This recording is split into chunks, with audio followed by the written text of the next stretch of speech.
friends. John Peterson from the Arlington Institute here, and thank you for joining us on a snowy morning here in Berkeley Springs, West Virginia, just down the road from Baltimore and from Washington.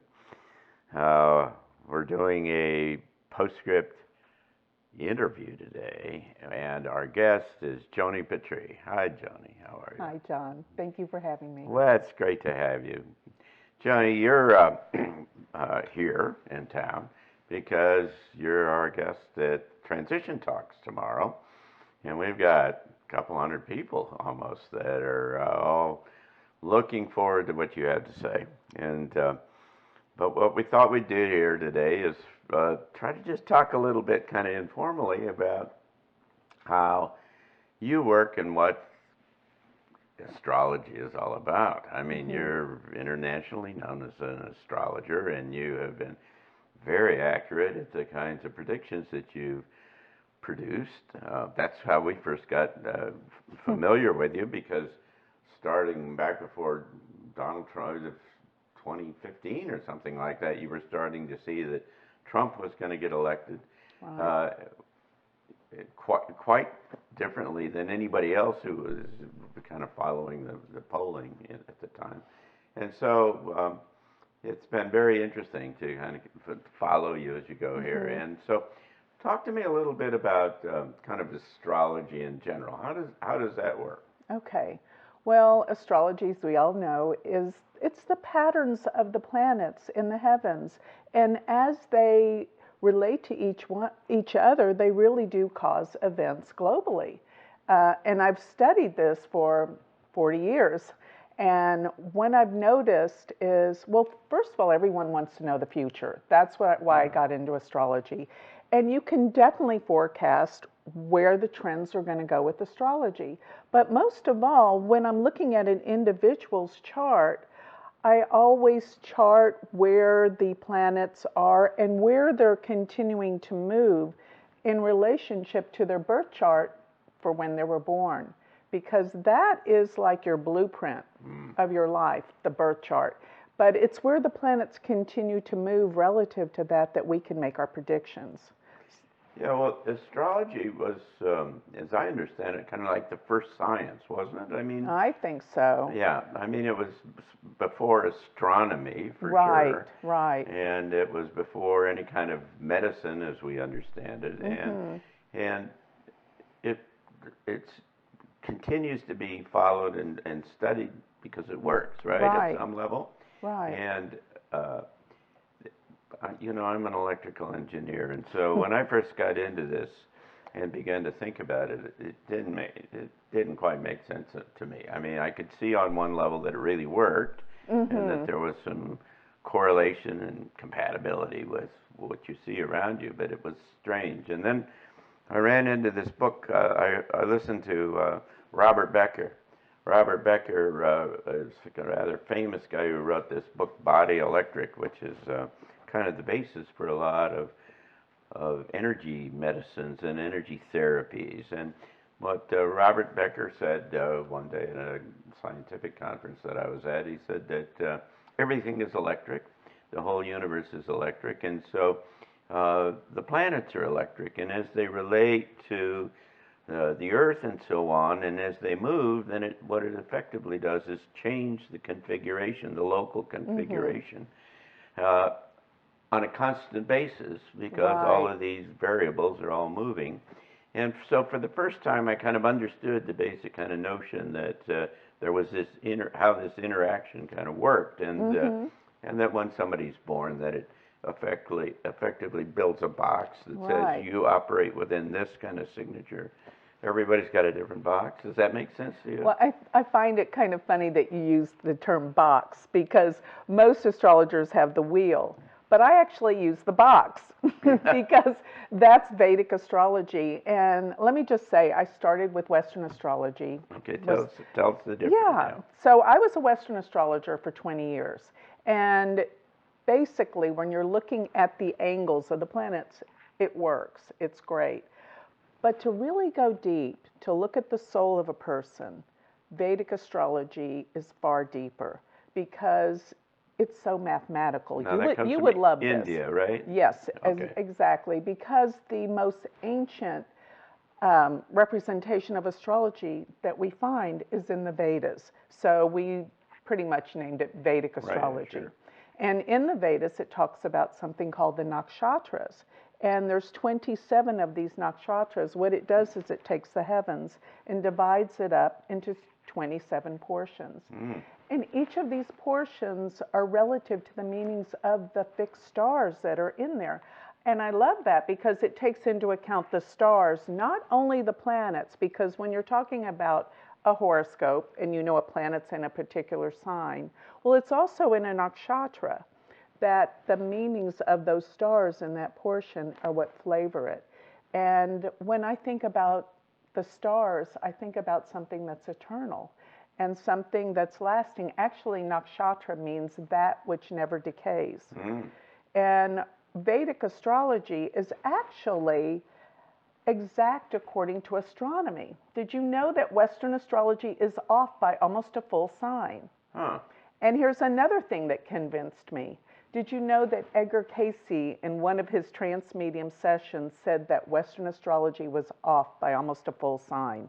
And that takes into account the true astronomical placements of where the planets are relative to the signs. Yeah. And that's Vedic astrology. So when we go out with our phones and we look up at the night sky, that tells us where the planets are according to the signs, it's the placements that I use in Vedic astrology, which we actually call it sidereal astrology. Yes, right. And Western astrology is tropical. Tropical's based on the seasons and the sun, whereas sidereal astrology is based on the stars. Sidereal means star. So I started studying Vedic astrology, and the profound realization of actually how mathematical it was is what really convinced me. When we look at all these divisional charts, and yes, we can look back at somebody's past lives with these divisional charts. And another thing that convinced me is twins. When you have a twin that's born minutes apart, their charts are the same. Why are their lives so different? And what I discovered is these divisional charts, you can have a different divisional chart by a half of a minute. And that's what makes their life so different. So there's all these charts within charts. And we are so complex. We are not just what you see, this flat. There's all these different layers of our lives. And how you can even see in a chart every person in your life. Your children, your spouse, your parents. It's all there, and you can look at the chart from different angles in terms of these different people in your life. And these charts, really do predict the future. As a matter of fact, I even use astrology for the stock market because there's certain charts that we can look at for their first trade ever on the stock market. So I use astrology for literally everything that you need to know what's going to be happening. You were telling me about the Super Bowl. I forgot about that too. Well, my husband, who you know, Daniel, is so into sports, and I have 3 sons, so sports is all over our house, even though I could care less, to be honest.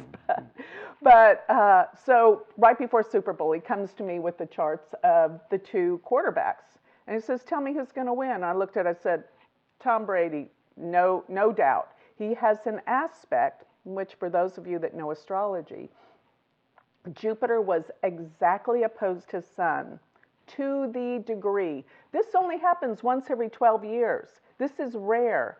And that is like always going to depict a win. And the other quarterback had nothing like that. I just said, hands down, he's going to win. And he wasn't even the one that was favored. Yeah. Yeah. So, I mean, not that I want to use astrology I hope for this. won a lot of money. Well, he didn't, because I'm not too big on gambling, but that's okay. It's really fun to see how astrology really works. Yeah. It does. So what does it say in big general terms about this period of time? I mean, what is it that makes this so fluid? Okay.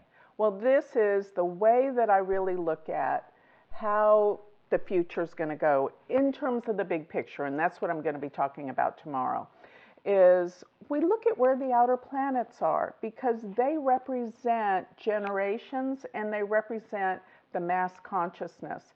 And what's amazing is these outer planets, they stay in a sign for a long time because they move so slow, right? Pluto, Uranus, and Neptune.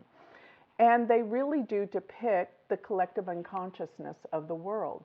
So as they move into different signs, as they make different angles to the other outer planets, they create the big changes that we see happening globally over a period of 20 years possibly, or 7 years. Uranus stays in a sign for 7 years, Neptune for about 12 or 13, and Pluto stays in a sign. Right now it's about 13 years, but because of its elliptical orbit, it can stay in a sign for 30 years at some time.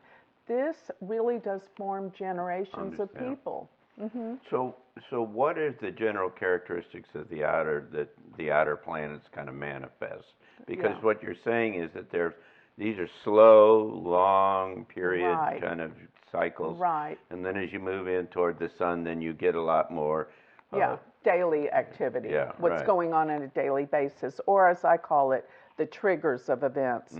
Because I always look at from year to year the eclipses. And I say eclipses, I mean, the ancients always talked about the eclipses. Well, of course. Yes, because the eclipses are when the sun and the moon come together. A solar eclipse is when the sun and the moon are conjunct. A lunar eclipse is when you have a full moon, when they're opposed. But when they come into the orbit around the nodes, and the nodes are, they're not a planet, they're actually these points in space where the moon intersects the ecliptic. The ecliptic is the parent path of the sun. So where the moon hits it going upwards, it's called the north node. Where it hits it going downward, it's called the south node. And we call them in Vedic astrology, the north node is Rahu and Ketu is the south node. But when they come together with the sun and the moon, realize that on Earth, everything's about the sun and the moon. Because we have day, night, male, female, and mother, father. It's all about that duality of the male, female, or the negative and positive forces, as you mentioned with the electricity. So this is the poles.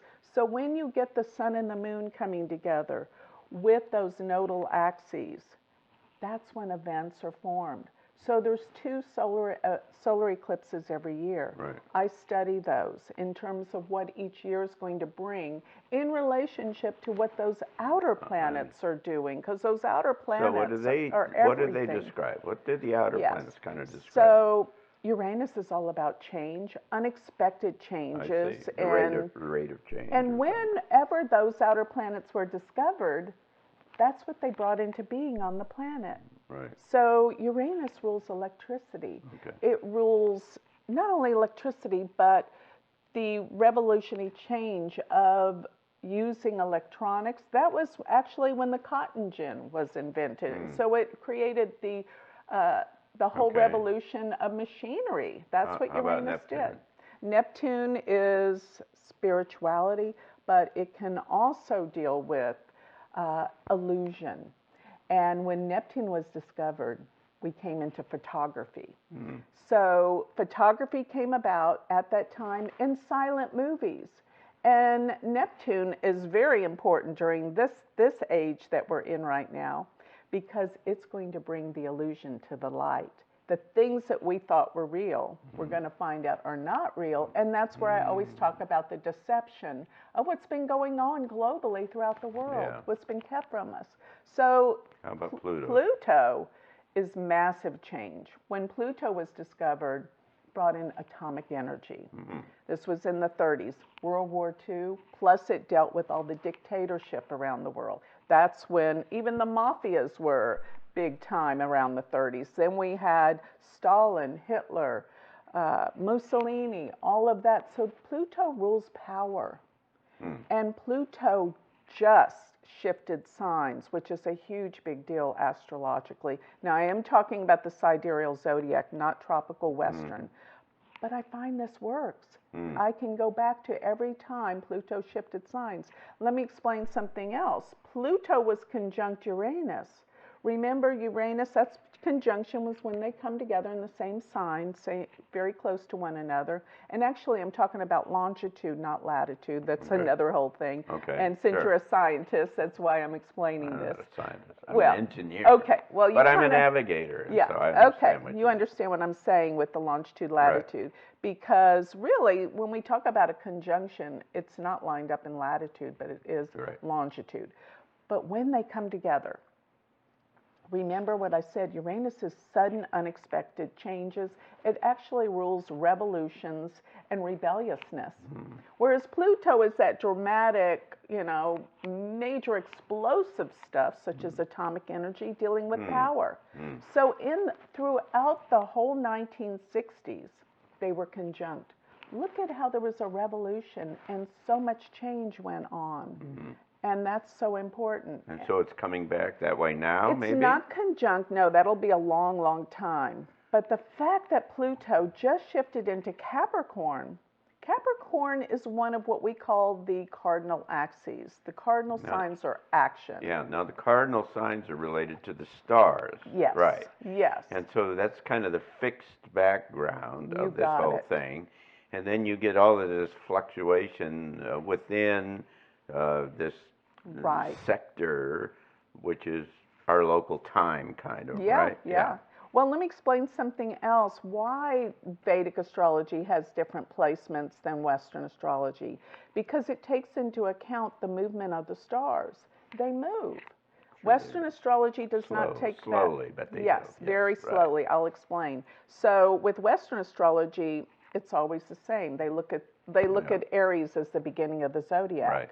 But it's shifted. And the way that it shifts is through precession of the equinoxes. That's right.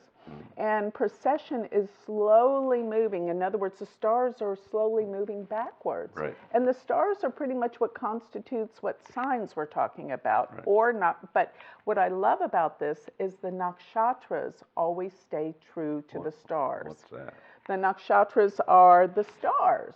Oh. They are the stars. So we're smaller groupings of stars. They stay true to the stars because the way that I see it is a particular fixed star, such as Regulus. Regulus is the heart of the lion, right? Okay. And it's always in Leo. Leo, right? The lion. Well, Western astrologers think it's in Virgo now. Oh, is that And I'm right? like, that doesn't make any sense. This is the heart of the lion. But going back to precession, so precession is the star groupings are moving. And for them to go through all 12 signs of the zodiac as it moves backwards, it'll take 26,000 years. Yeah. But the fixed stars move 1 degree every 72 years. Remember, it's backwards in the zodiac. And when we talk about the age of Aquarius coming, that's what this is all about.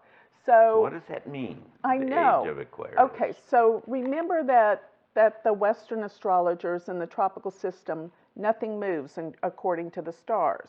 Okay, well, their fixed stars move, but they don't. The way that they're gauging it is not the way we gauge it. Okay. So if we think about how it's moving, so if they say the beginning of the zodiac is always 0 Aries, we say it's been moving, and at this point in time, our beginning reference point of the zodiac is about 6 degrees of Pisces right now.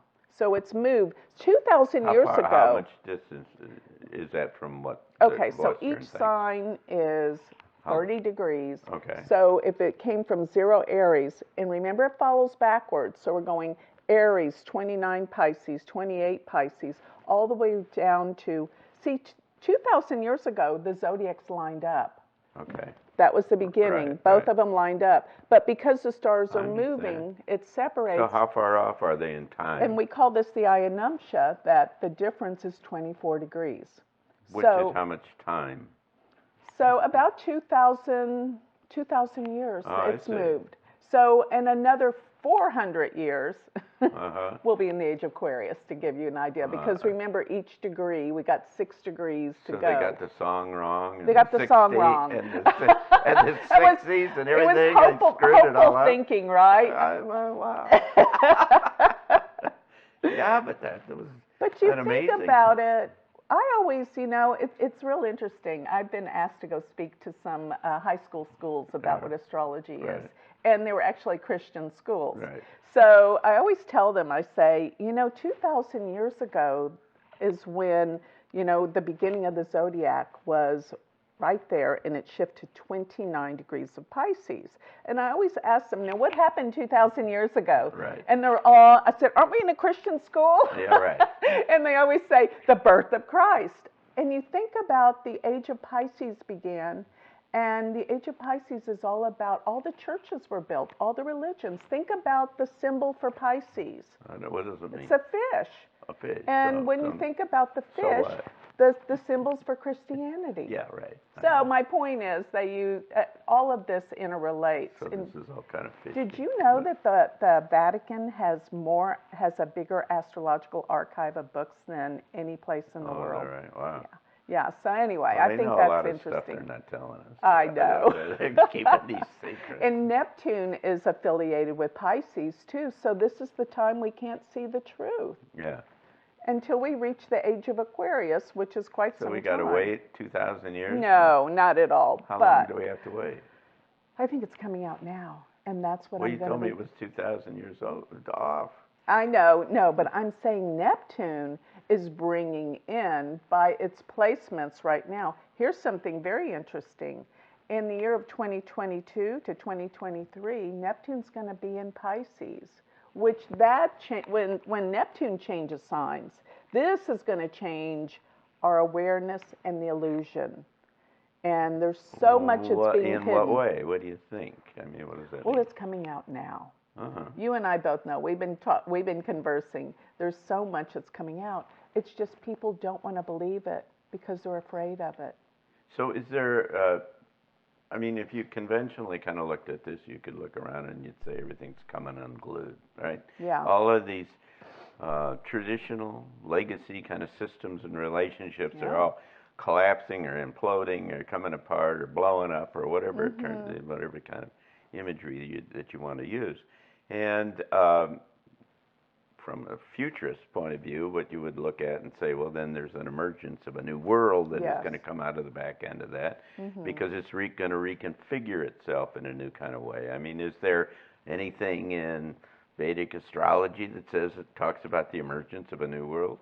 Well, I think exactly Neptune going into the new sign will be a new world. That's a whole new way of viewing aspects of religion and spirituality.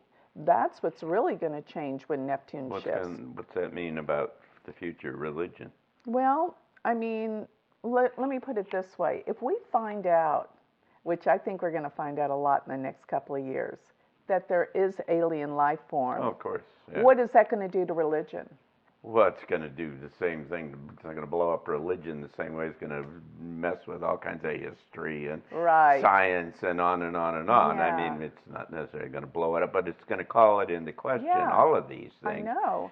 I think the whole disclosure business related to extraterrestrial life is, I can't think of anything else in big terms that it could be as reconfiguring, as massive in terms of changing who we are and who we think we are and how we understand, to say nothing about, like I say, the underlying science and things, because, I mean, they've been around looking at this for a lot longer than we have, and so it's a kind of an amazing period of time. It is.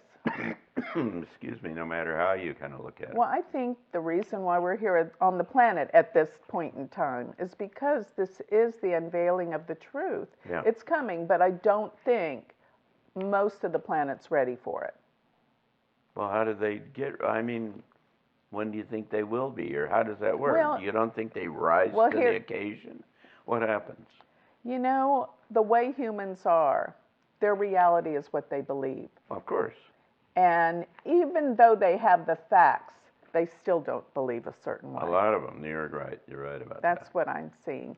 But a lot of the world is going to start waking up. But the information is there for everybody. Right. And the question is, do you access it? Are you curious? Are you interested because it's about the evolution of humanity, of the species. And Right. that means that you change from where you've been. I mean, and so you can't stay the way that you were. You True. have to start to become something different. And that means you think differently and so Yes. on. So So there is a big change coming for all of us conscious-wise because the outer planets are shifting signs in the next. And remember I said the outer planets deal with the collective unconscious, and it deals with our subconscious mind. And when they change signs, our subconscious mind starts to change. So how wide or how narrow is that kind of transition period? Okay, so what I'm going to be talking about tomorrow is that in around 2022 and 2023, Neptune changes. Next year, right? Yeah, which will be a whole new spirituality that people will have the opportunity to look into because we're going to have more proof of things. Right. Then Pluto just shifted signs, which Pluto shifted into the sign Capricorn, which is all about government. That's the big and here's another thing about this big transformation. Pluto takes about 244 years to go through all 12 signs of the zodiac. And if you go back to 244 years ago, it's the signing of the Constitution of the USA. And so that means the whole United States is going to go through a transformational change. Well, I mentioned to you in passing, I think yesterday, about a gentleman that I follow rather closely, Martin Armstrong, who's an economist down in Florida who has an amazing kind of computer program that he's built, all based upon cyclical relationships, Right. which of course is what... This is astrology. Yeah, but in his particular case, he has been able, he says for the last 40 years that his program has, which by the way has never been wrong, has predicted that by 2032 there will be no United States in the terms that we understand it. There will be no European Union, that there will be a reconfiguration, and you're almost saying something like that. Yeah, it's going to change drastically. And here is the cusp of the beginning of it all. And you can see everyone's so confused and they don't know what to believe politically because we're not given all the truth right now. I mean, it's just really bizarre what we see happening right now. People are so confused. Well, we want to talk about that truth, but we're out of time right now. So we'll come back in the second segment and we'll do that. Okay. All right. Thank you. Thank you. So thanks for being with us. We always appreciate you coming to be with us, and we hope that you'll take a chance to check out transitiontalks.org, where you'll find out what our other speakers are who come to Berkeley Springs here, and you'll see all about the future edition, our newsletter, and Postscript, this interview process, the program that we do, and there'll be a whole lot of things that you can capture there, and about what we're all about is trying to anticipate how this big change happens and how you facilitate this transition to a new world. And so we thank you for being with us, and we'll look forward to the next time.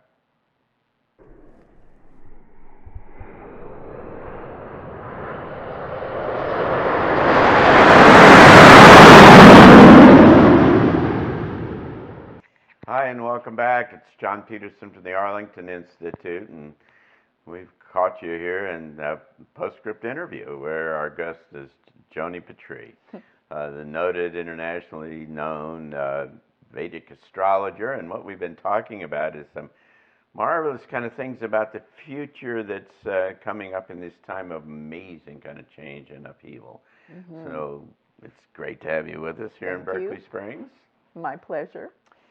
So, I mean, so you got this, this is an amazing time in history. I mean, what is it in kind of astrological terms that characterizes or describes why this kind of decade or two is so extraordinary? Well, here's one thing I always love to talk about because it is so accurate. When I talk about the eclipses, I'm talking about where Rahu and Ketu are relative to the sun and the moon. But really, what I like to talk about is that these nodes of the moon take 18 and a half years to go through all 12 signs of the zodiac. And there's a particular portion in the heavens that every time they go into these portions, there's always a huge event that changes everything. And you may think, well, what is she talking about? Well, I charted that portion of the zodiac would be activated. And when I talk about the portion of the zodiac, I talk about the nakshatras. Remember, those are those portions. There's 27 of them. And their meanings come from the stars that are in those portions. Okay. So I'm talking about, there's a portion in Gemini and the opposite, because remember, Rahu and Ketu, the nodal axes are always exactly opposite. So as they go through all 12 signs, when they come to a certain point in the zodiac, they're going to create an event. So every 18 and a half years, they go into this Gemini Sagittarius. And actually the nakshatra is Ardra and Mula. Ardra's symbol is a teardrop, and Mula is the nakshatra of destruction. So when am I talking about every 18 and a half years? It just happened last February. I knew something was going to happen February of 2020, or no, 2019, excuse me, it was 2020 when everything happened. Right. And then going back 18 and a half years prior to that, we had 9/11. Going back 18 and a half years ago from that, we had the assassination of Kennedy. Wow. And going back 18 and a half years from that, we had the bombing of Hiroshima. Always there's this catastrophic event that changes the world. Wow. And gives us the opportunity to reset everything. Well, it gives you the opportunity as a species to rise to the occasion and redefine yourself, reconstitute yourself so that you begin to operate at a different, increasingly different, level. And so you see yourself and everything from a different kind of perspective. Exactly. It's the old Einsteinian thing that says that you can't solve a problem from the same level that it was generated. And so you have to get to another level, and these amazing kind of events in our lives, and the threats, or you call them whatever you want, are essentially catalytic events to allow us the opportunity to see ourselves and find ourselves in a different kind of way. Exactly. And here's another really interesting thing. As an astrologer, we always go back in historical times, such as we see a configuration happening. What happened before? And we have to do tons of research. So there was a particular aspect that happened January of 2020 that I went back to the last time there was the same exact configuration. It was the year of 1889, yes. And during that time was the discovery of electromagnetic energy. Okay, so I knew there was something about energy and healing. And there was also a pandemic. I can't remember if it was the Russian or the Asian flu, but it was another big pandemic during that year. But I thought that was real interesting that they discovered electromagnetic energy, which to me, and the aspect I'm talking about for those that know a little astrology, was that Jupiter aligned with Ketu, the south node of the moon, in the sign of Sagittarius. That exact conjunction has not happened since 1889. And so I knew something was coming by what happened before. And what actually I think is going to come of this coronavirus and the whole pandemic is the discovery of a certain kind of healing with energy. I know it's coming from that. Wow.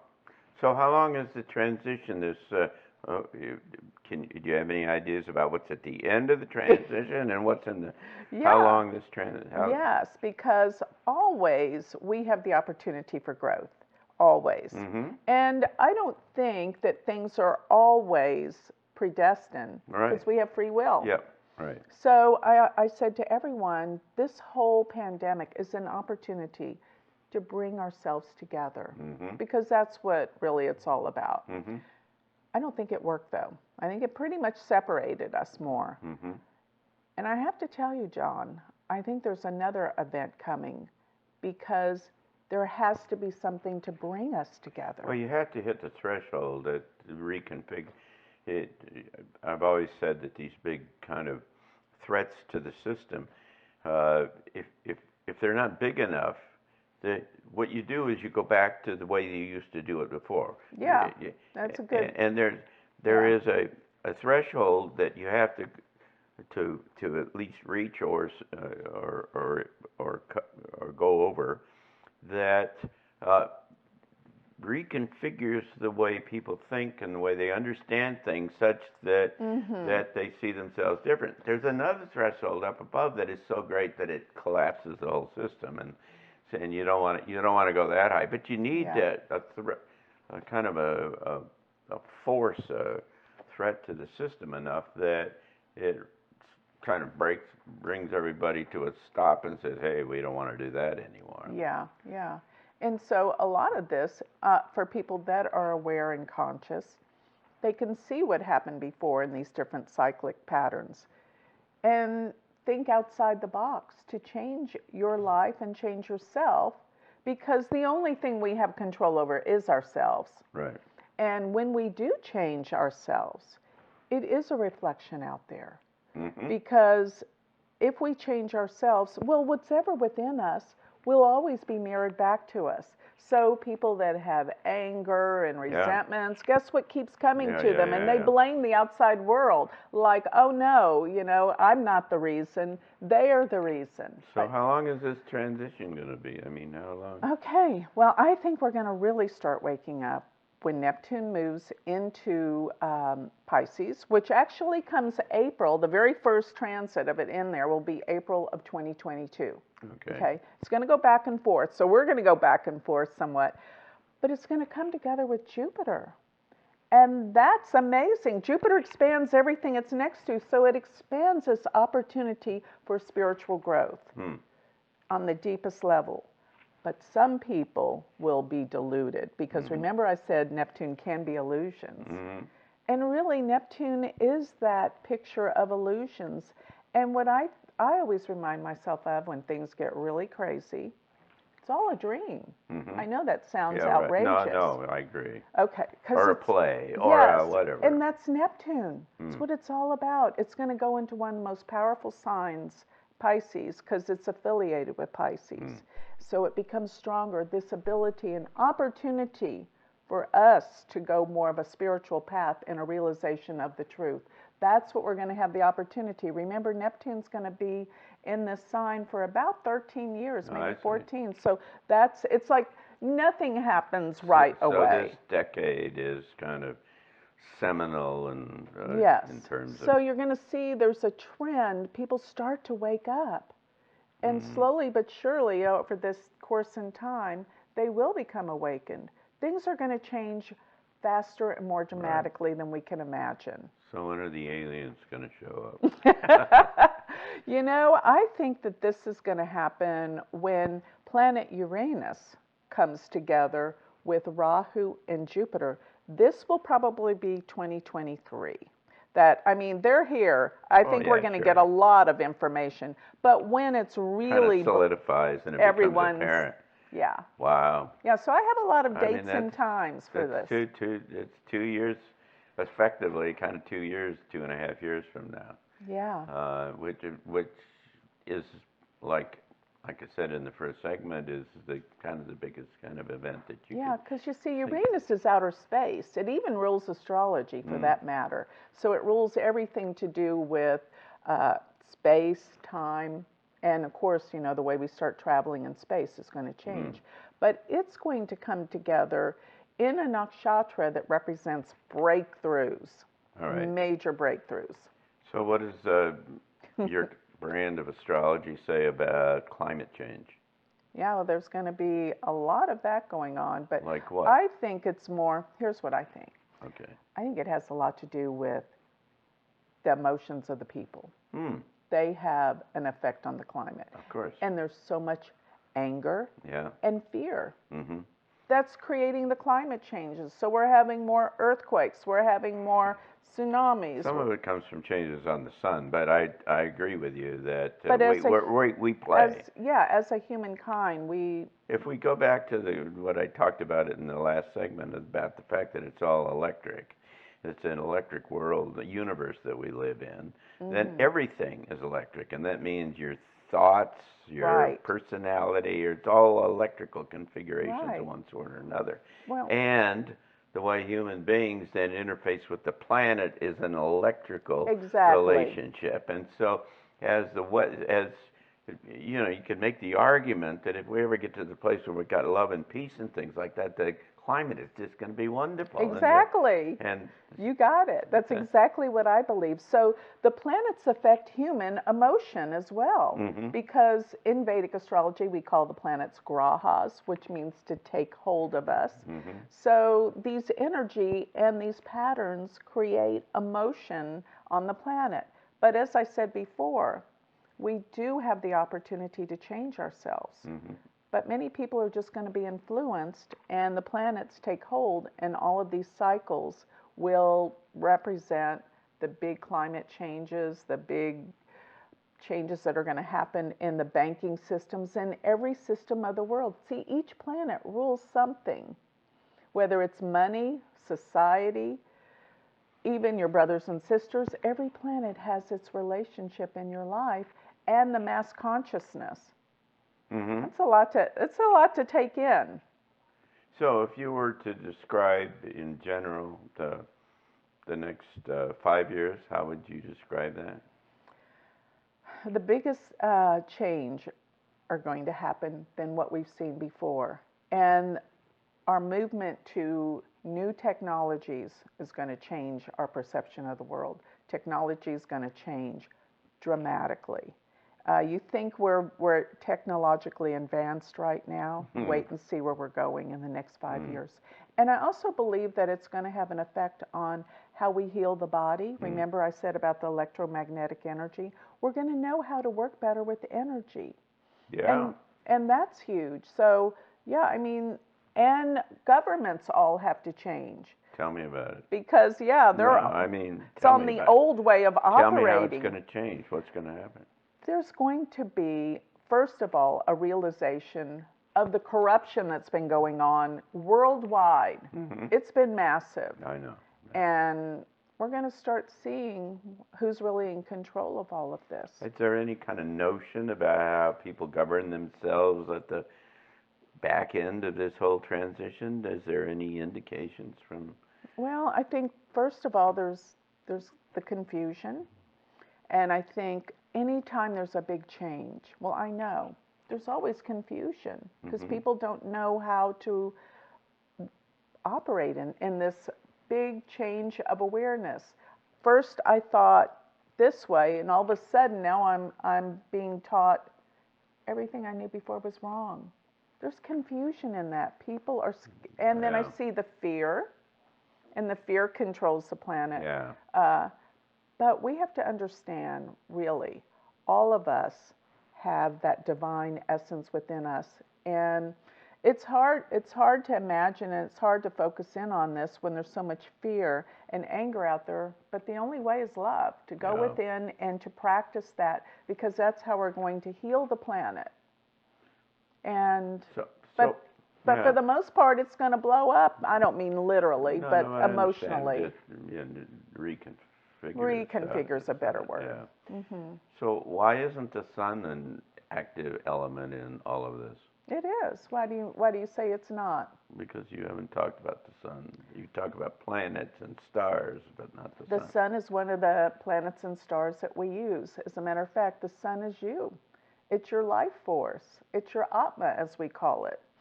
And that represents your soul, your spirit. That's your sun in your chart.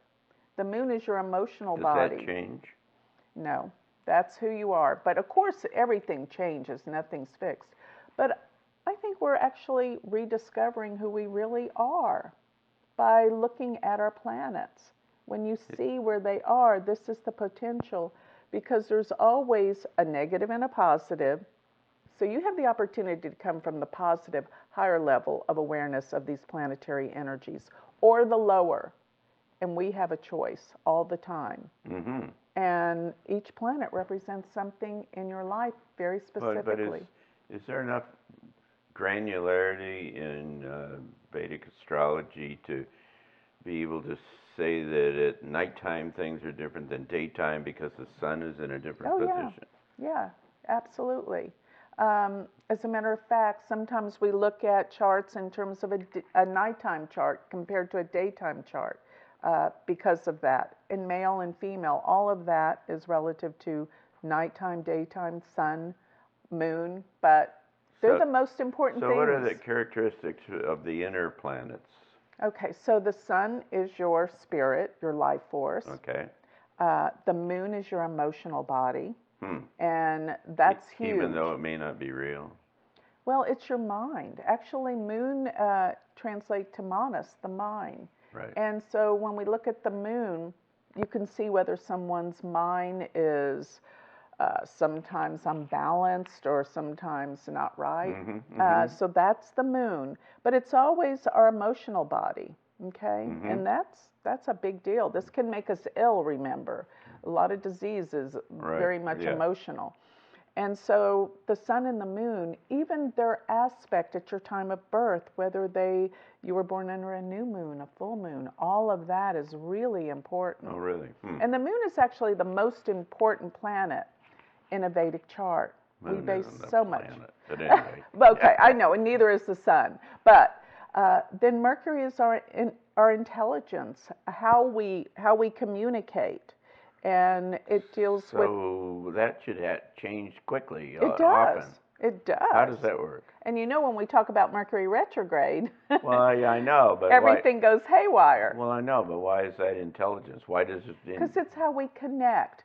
Think about the way that we connect is through. The effectiveness of how it's. So the way is through speech, through writing, through all forms of media, and another way we connect is through travel. The internet, everything, that's all mercurial. And, you know, every form of, and think about it, all of us have a cell phone. So important to communicate and connect to others. Right. And then Venus is love. Venus is love and beauty, and it deals with all of the arts. So it covers all of that aspect. Marriage, whereas Mars is energy, and I call Mars the trigger because it triggers everything going on in the world and in our own charts. But Mars actually in Vedic astrology can be brothers and sisters. And, you know, it's that competitive edge. It deals with sports. So where's Mars?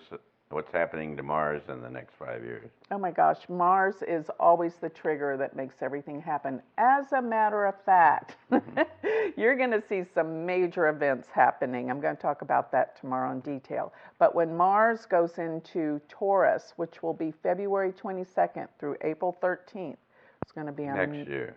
This year. February 22nd. Yeah, we're in February right now. Oh, right. We haven't You wait and see. Yeah, we're not there yet. You wait and see how things are going to explode because Mars is going to line up with Rahu, the north node of the moon, which is action-packed. So Mars is action energy, but it also rules anger and war and all of these things. So that's important. And then Saturn and Jupiter, we call the social planets. They deal with the media.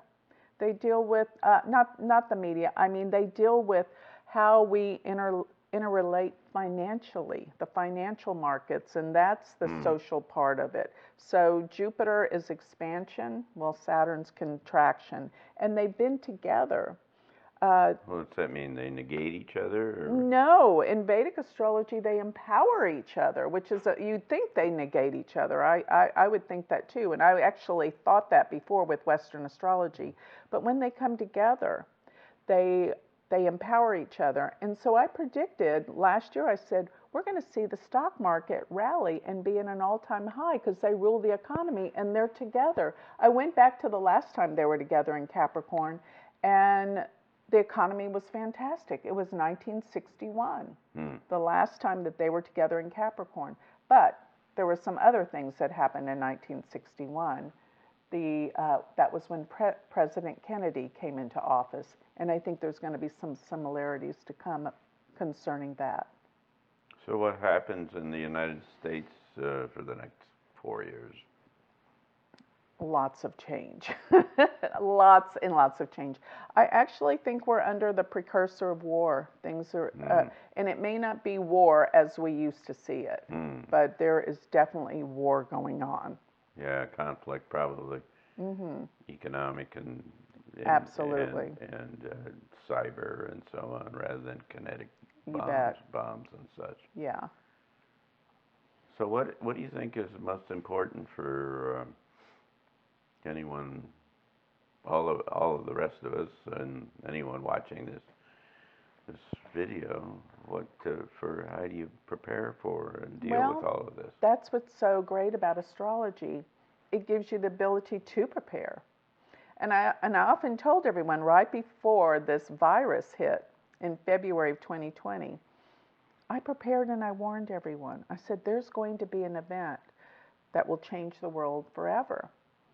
And I tell them too, I said, and I hope in the next 18 and a half years you'll remember that. I may not be here, who knows, but I hope that they'll remember to prepare for something catastrophic that will change our lives.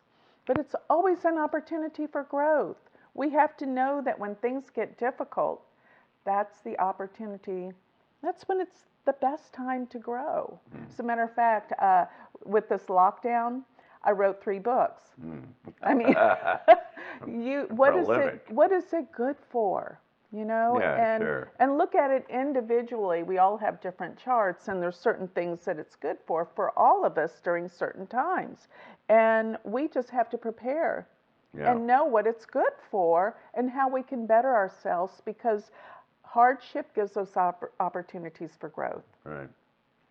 You know, there's a lot of kind of esoteric channel, a whole bunch of this, what I call unconventional knowledge and information that suggests that humans came from originally, or were seeded here, or influenced by the Pleiades, and you know, some people, there's groups from the Orion area and from Sirius and so on. Does astrology say anything about any of those things?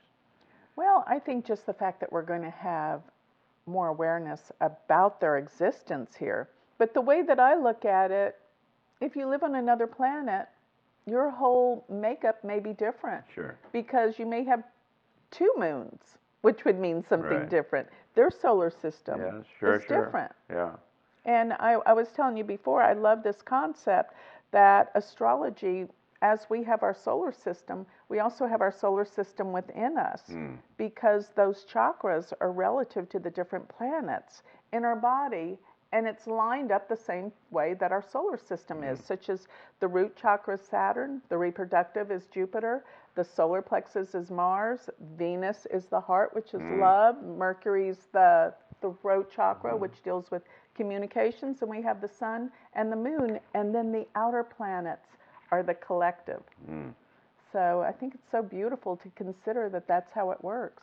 So what's a new, quickly, we only got about a minute to go, but what's a new human look like that comes out of this whole process? Well, you mean like being born today and the next generations? Well, it's that too, but those of us who are here now need to adjust and adapt. Yes, we have to adjust and adapt. And what does that mean to you? Well, through the awareness of what your chart is telling you, it always boils back to the same thing. It's spiritual growth. That's why we're all here. So remind ourselves. What does that mean to you?